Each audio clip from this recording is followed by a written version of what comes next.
Welcome to Keeping It Real, the largest podcast made by real estate agents and for real estate agents. My name is DJ Paris. I'm your guide and host through the show. Today is our monthly series called Learn with a Lender with Christian Bachelder. I want to tell you more about Christian if you're new to our show.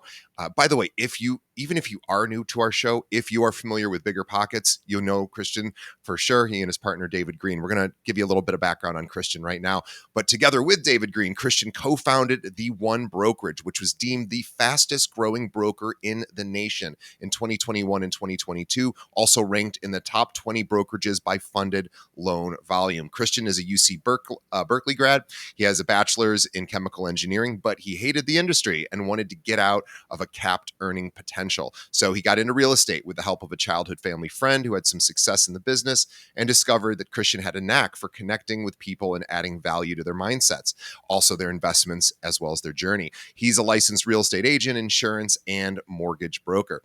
He regularly hosts masterminds, seminars, and webinars with real estate gurus. He teaches people everything from investing principles on how to buy your 1,000th property with a focus on what markets to target, how to find the best loans, and how to protect one's investments with insurance policies and other forms of asset protection. Christian himself has purchased 15 properties in the last 12 months. We're employing the exact same principles that he's teaching us on this podcast. He created a course for loan officers to enroll to teach the fundamentals of the sales process, how to become the best advisor possible, how to get the most out of this career path, and tips on succeeding in any market. I want everybody to give Christian and his team an opportunity on your next loan, your next client loan. Go to theonebrokerage.com, and one is the number one, so theonebrokerage.com, or find Christian online. He is everywhere, and he is often sought after by lots of organizations to speak specifically about the state of the market. He's going to do that today. And Christian, welcome back to the show. Absolutely. Appreciate you having me. Looking forward to this one. Yeah, I am. I'm such a big fan of you and David and what you. I tell you, your guys' name comes up all the time when I talk to anyone who's an agent, who's an investor, who obviously knows Bigger Pockets. Like they all know you, and so it's just it's a lot of fun to have you here. And I've had David on the show before many years ago, and that was a great episode as well. But let's talk. So we got a question from the audience that I thought was a particularly good one, and you had a really unique take on it. We were talking just a few minutes ago, but the question was I'm paraphrasing, but it was, hey, I'm an agent and I have a lot of my sellers, or my owners rather, who would like to sell but don't want to give up that 3% rate. They know they want or need to move in the next few years, but they're just not quite ready to give up. I'm in that boat. I certainly understand that pain point. I'm going to be moving in the next probably year. I'm going to be giving up that rate, but that's a voluntary thing for me because it's better for me to do that now when there's less competition. So there's maybe some logic there possibly, but certainly it's a painful thing. So I guess the question is, what would you, or the question being, what would you say to a realtor who says, hey, I've got these clients, they want to move, in the near term, but they don't want to give up the rate? Yeah, I mean, my mind immediately goes to a couple options. I mean, the first one is the client. You have to understand that your client has a point, right? Yeah. That's Sure. the biggest thing is agents get into this idea that you have to sell. You learn one thing to sell, and you have to sell, square peg into a round hole, so to speak, right? Like you have to sell it all the time. And it's possible. I mean, obviously, if that client needs to move, it's possible you should hear them out, right? I mean, absolutely. If you had a 3% rate, I wouldn't want to lose it either, right? I don't have any 3% rates. I refinanced out of all of mine, so I'm kind of the living proof of how to scale even through the pain points of losing good rates. But in reality, there are options that you can just talk through with your client to make sure that they understand kind of the whole the whole process, right? The first one being the equity in that property isn't locked. What I mean by that is, let's say you're living in a single family. You bought it in 2020 for $500K. It's worth $600 now, and you've paid down your mortgage a bit. Let's say you owe $400,000 on it, right? Part of that equity you can tap into. You can do things like a HELOC. You can do what we kind of in the industry call a HE loan, which is basically just a fancy word for a second mortgage. And that allows you to protect the interest rate, right? Protect your 3%, your 4%, maybe your 2%, right? Depending on when you got it. And still access some of the equity in that property. Now, there are limitations of the programs. You have to qualify and all that. But all of that aside, the fundamental idea that most people believe, hey, I have a 3% rate, but I have all this equity in this property. I talked to a guy today who's got almost a $2 million single family property in the Bay Area, and he owes $300,000 on it. Oh, Like, he's like, amazing. I can't refi. Right. I'm like, why not? He's like, well, I have a 3% rate. I won't lose that. No matter what your pitch is to me, I won't lose that. I said, cool, let's do a HELOC. And he said, what's that? Yeah. And I'm like, well, what if I could put like $500K in your pocket? He's like, I'd love that, but I'm not giving up my 3% rate. I said, you don't have to, brother. It's fine. Don't worry about it, right? And there are options there. Now, we obviously don't want to over leverage properties. I'm not the lender that just sells loans by any means necessary, right? Just like I don't believe realtors should sell listing properties by any means necessary. But our job as advisors and guides, so to speak, in the financial industry is to give people options. It's not to make decisions for them, right? If people understand what's in front of them, they understand, hey, I can go get some equity. Obviously, that HELOC will have a payment, right? So we don't want to over leverage. We don't want to, push it into the whether it's a rental property and you're not cash flowing, or, it's a primary and you're pushing above your comfort threshold. It is an option, right? And my classic kind of workaround to people in this position is, well, keep that property at a 2.5% or 3% rate. The chances are probably pretty high that you would cash flow, because your mortgage payment is so low compared to what more likely than not the rental income is for that property, right? Yep. In most markets, maybe there's some markets where people are going to, point at me and say, you're wrong, my house won't cover the mortgage. Okay. But most markets, if you have a 2.5% rate and you rent that bad boy out, it's going to cash flow, right? Yeah, I would hope so. So, somebody sitting on a $500,000 mortgage, maybe we go put a $100,000 HELOC on it, and now you're borrowing $600 total from that property.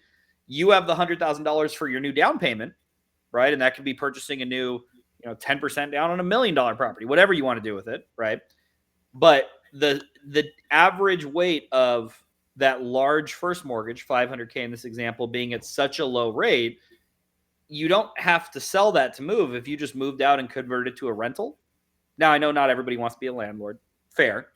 But just strictly speaking from like the best financial advice I could give, being a landlord is worth saving your 2% rate. 100. Yes. 100%. It just is. And you hear the horror stories. Oh, what if my tenants don't pay?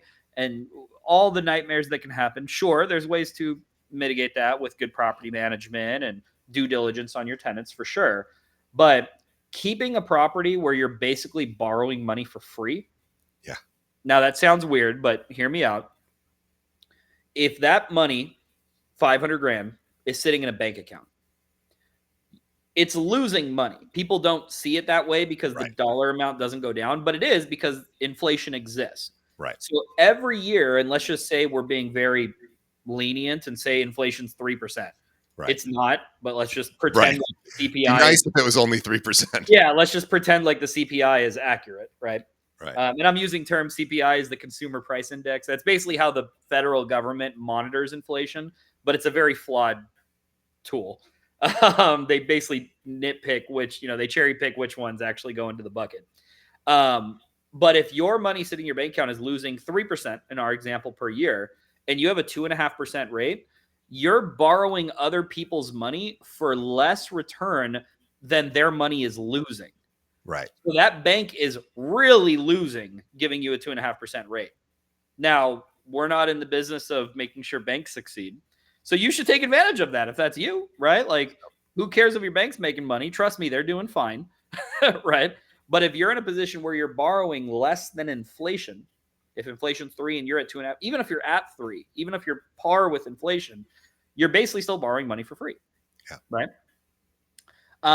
So my point there being, if you can convert that property, still realize all the benefits of real estate ownership, still realize appreciation, principal pay down. A lot of people forget appreciation of rent, right? Even though you may be able to rent it for $3,000 this month, what if it's $3,200 next year, $3,500 the year after that? Like, go back and look at what people are paying for rent in the early 2000s. Right. It's not what it is now. And people forget about that aspect of real estate investing, is that they just look at their property appraising. They forget about their rent appraising, right? And even though most people, especially if a realtor is pitching them like, sell this house, buy a new one, you should really consider the possibility of them keeping that house, solving both problems of allowing them to hold on to the good interest rate, utilizing a HELOC to tap into the equity, buy a new house, and yes, at market rates that they are today. But as DJ led off with, there's going to be much less competition right now. So your opportunity to get a price at a lower purchase price is so significantly more than it was during COVID. And all those people with 2% rates, they paid They 100, overpaid. 200 grand, 300 grand more than it was worth at the time. Right. Yeah.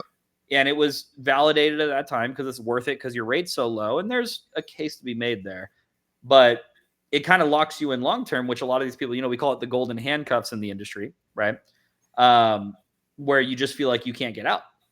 And this is a good middle ground workaround solution, right? That allows you to keep the benefit while still not completely eliminating your ability to buy new property as well. And potentially, divorces, new kids, people have to buy regardless of your rate sometimes. And if they're in that position, talk about this. It's a good conversation to have as an agent and your client. And if you're not having these conversations with your LO, with your lender, call Christian and his team. They will work with this out with you. They will talk to your clients.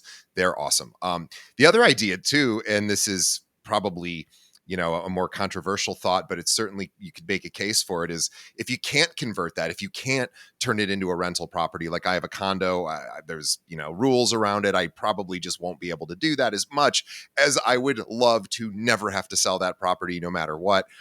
Even though I won't be living in it in a year, I would love to not sell it, but I probably will have to. But if I do, it wouldn't be the worst idea to sell it and rent for a year and just take my winnings off the table, right? It's another not terrible idea that people don't typically like to go from ownership back to rental. Like, I get it. There's a psychological sort of hurdle there, but if you're going to, like, my place has appreciated quite a bit in the last 4 years, and I don't know, if I can't find something to buy, it still might make sense to sell and take my winnings off the table. Like, Yeah.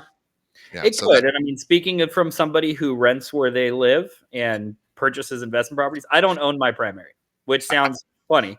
But I don't, because I choose to instead invest my capital into cash flowing real estate, right? Yeah.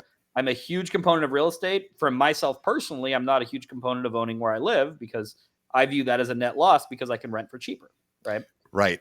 I always think too, it's funny when we think about our primary residence as an asset. I'm like, it's not really an asset until the day you sell it. Then it's an asset because you see actual money. Other than that, it is a money pit. That is what it is. And, there's value in owning a property. There's value there, but it is not, I don't think, and I'm sure you could argue probably both sides of this, but to see it as an asset is and I just gave myself a thumbs up for watching. That was accidental. I did not mean to do that. It's Apple stuff. But anyway, you could argue it's not an asset because it costs money and it's not generating income. Yeah, and there's some exceptions with like house hackers or if you buy a multifamily, but that's not the vast majority of people, right? Totally. And there's still something to be said. You are still building equity over the long term. A lot of people use their home as their retirement subsidy, right? I mean, that's right. There's absolutely a justification, and then just quality of life, right? I mean, you own your own place, you can do the renovations you want. I get both sides. Just it's more of a personal preference. Sure. I don't have kids. I'm not in a position where I need a bunch of space. It's so if you're in that position, obviously make the right decision for you, right? And that's something that you should be talking to your agent about or talking to your lender about what you qualify for, right?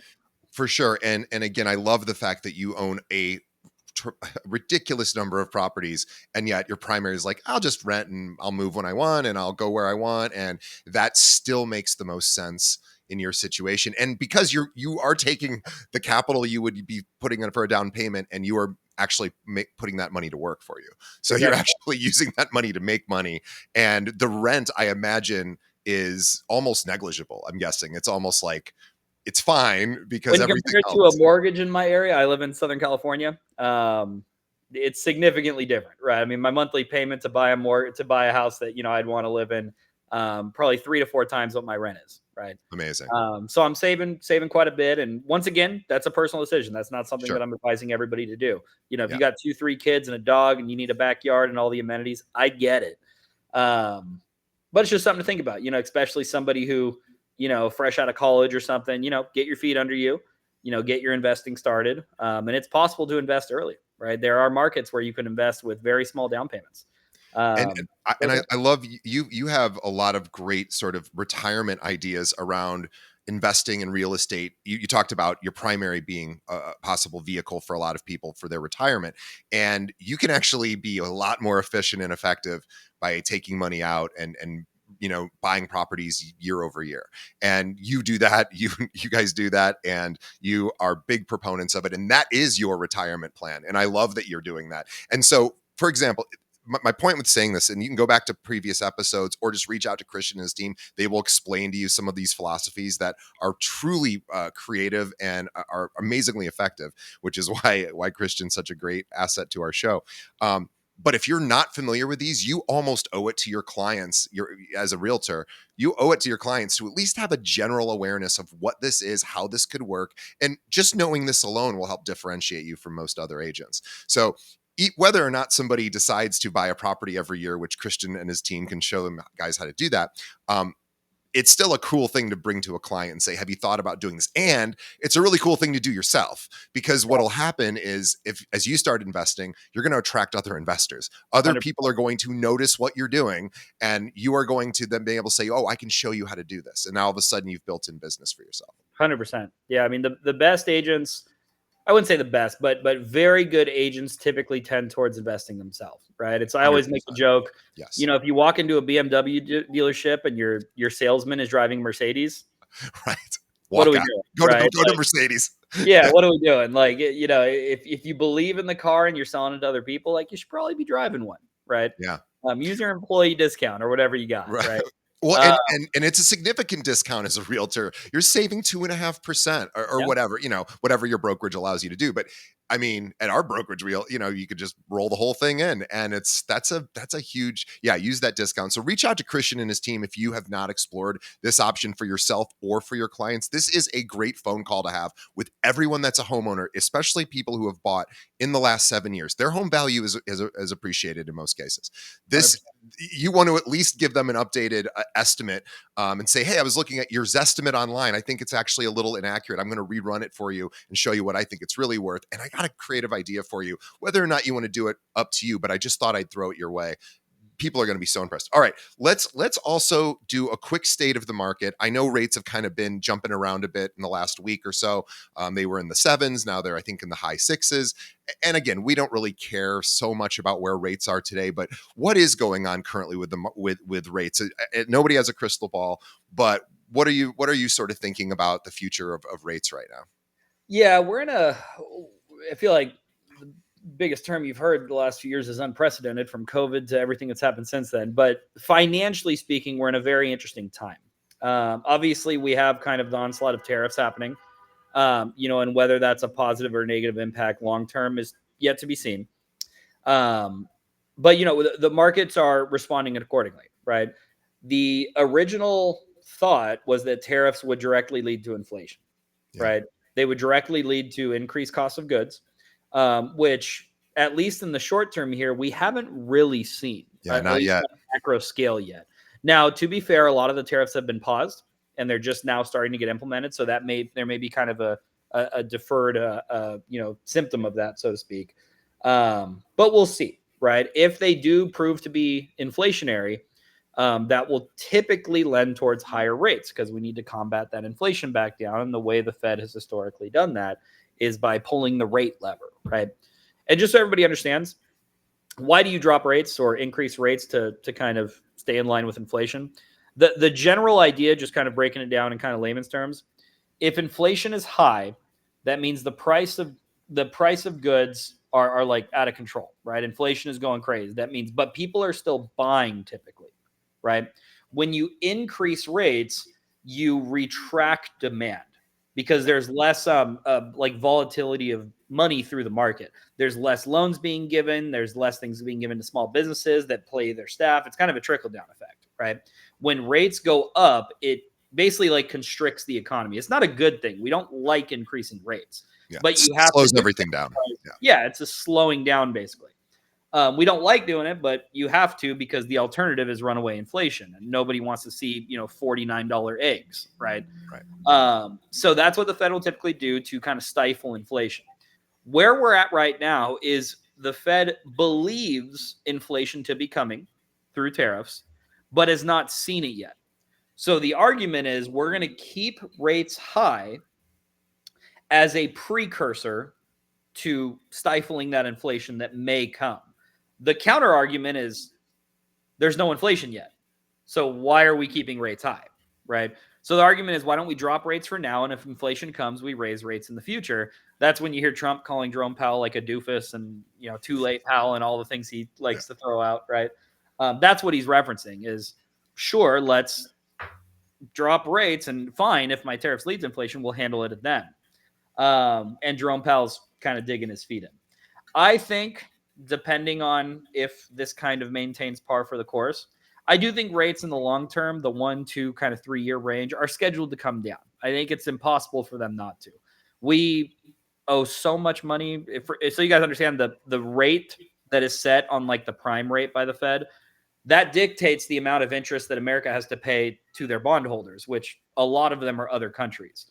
So if we drop those rates, we drop the interest payments we make, and it actually saves America as a country a lot of money, which I think that'll eventually just kind of crack the decision. It just has to, right?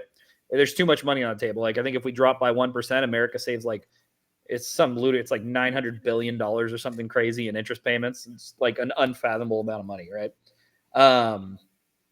But that's that. The big thing, obviously, we just had the big beautiful bill, affectionately called, right?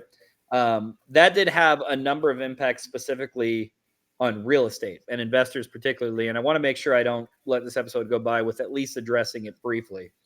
The biggest thing by far for real estate specifically is the return of 100% bonus depreciation. That came back with the big beautiful bill. And what that means, depreciation is a hard concept to grasp. And let me see if I can explain it as well as I can. When you buy a property, or really in that manner, any asset, a car, a boat, a plane, anything, every year that you own that piece of asset, whatever it is, it gets less and less valuable. That's the idea of depreciation. When something depreciates, it's wearing away, right? Well, the American tax code has an ability for you to write off the loss that asset is generating every year. Now, it's not like a lot of people think, oh, I'm writing it off, so like I have to go pay the depreciation man. It's not a real expense. It's a paper expense. It's just saying that this asset that I bought is worth less and less every year because it's older. It costs more to upkeep. Things break. If it's a home, your HVAC goes down or your roof starts to wear away. If it's a plane, you got to repair the tires, the car, the tires, all these things. It just takes more to expense, right? And what bonus depreciation is it's a tool for investors to front load their depreciation. What I mean by that is instead of taking that yearly take, like, oh, my house is worth 10 grand less this year, and then 10 grand and 10 grand. That's the calculation of how much it's worn away. Instead, it allows you to take it all in the first year. Yeah. The reason why that's powerful, I'll explain the most common reason is to people who use this. Let's say you have a husband and wife. The husband is a doctor, right? High income W-2 earner, a doctor, a lawyer, an attorney, something, right? And they pay a lot in income tax. Let's say our doctor makes $400K a year and he's in California, so he's probably paying close to $200K in taxes between the state and federal. It's a lot of money. What the argument is out of that 400, if he's paying 50%, he pays $200,000 in income tax.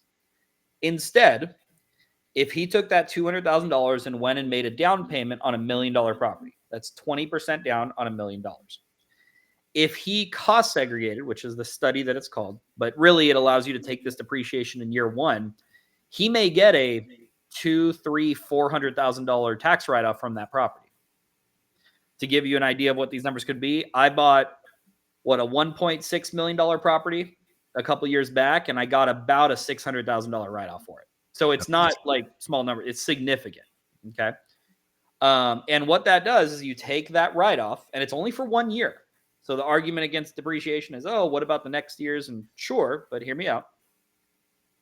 You get to take that $400,000 write-off, let's say, and that completely wipes out his income.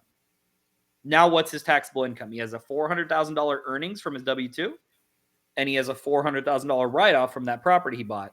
Yeah. In the IRS's view, you made $0, which guess what your tax rate is on $0? Yeah. big fat donut, right? Right. So basically, what he did is he pivoted the $200,000 that he would have had to pay in taxes anyways, and instead he bought a property with it. And now you have cash flow potentially. Even if you don't have cash flow, you save 200 grand in taxes. It's still a big win. But ideally, you have cash flow, you have appreciation of that property, you have somebody paying down your mortgage. It's a huge win, right? And the argument is next year you do it again. Instead of paying taxes, you buy a house, right? And you get into this process of, it goes along with the other concept of buying one house a year, where you Yeah. basically buy houses with your income tax, right? So this is an amazing opportunity for people to buy a property every year, essentially. Yeah. Especially high W-2 income earners that have a spouse at home who doesn't work, because that spouse at home can take all of those deductions. And if you guys file jointly, which 90% of couples do, right, her loss can count directly against his income, right? And it's a household income. You get taxed as a married couple, right? Very, very, very powerful strategy. I'm leaving some details out because there are some requirements that you have to do to actually qualify for bonus depreciation. But without getting too into the weeds, I think it's a lot of minutia, but it is possible. And if you're interested in it, there's a lot of good CPAs that specialize in this. Talk to your agent if they're familiar with it. Talk to a lender if you're looking to finance this strategy, right?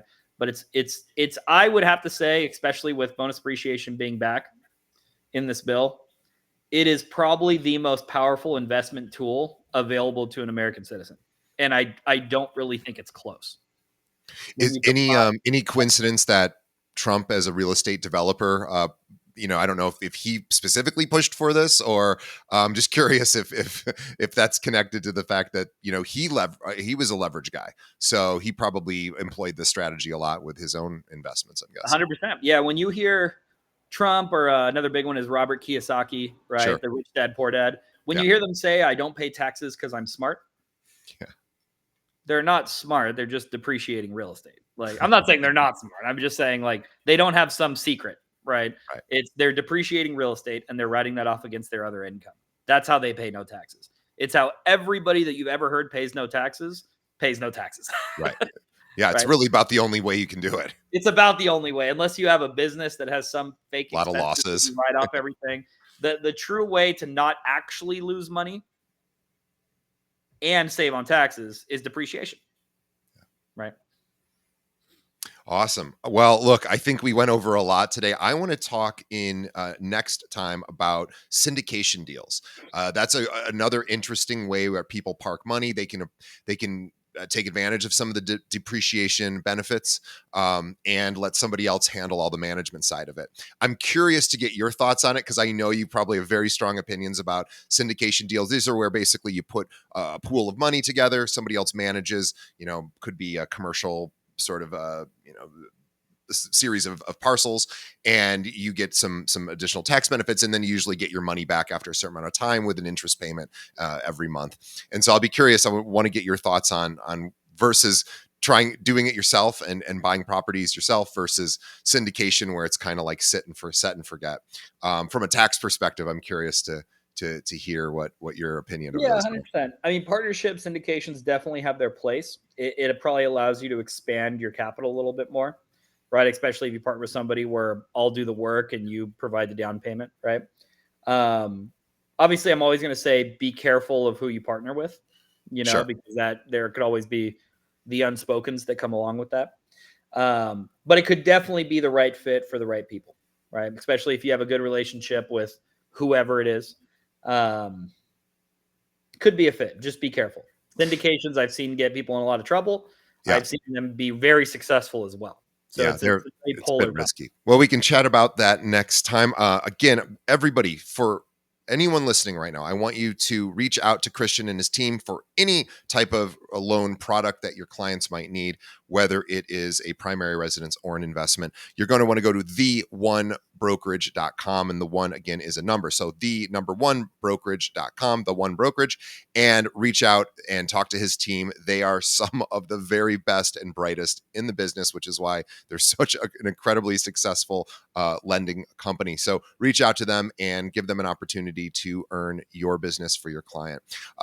And Christian, once again, thank you on behalf of our client, our clients, our audience, which are technically, I guess you call them my clients. So thank you to our audience on behalf of Christian and myself for sticking around to the end. We appreciate you. Please tell a friend about this episode. People need to hear this. This is a great skill set builder that we're building into our podcast so that you can build that skill about understanding loan products so that you're not just constantly saying, let me talk to my lender and get back to you, right? So these are the skills that we want to help you guys build to differentiate yourself. So please tell another agent about us. It's the best way you can help us continue to grow. We appreciate you, and we appreciate Christian, and we will see everybody next month. Thanks, Christian. Absolutely. Happy to help.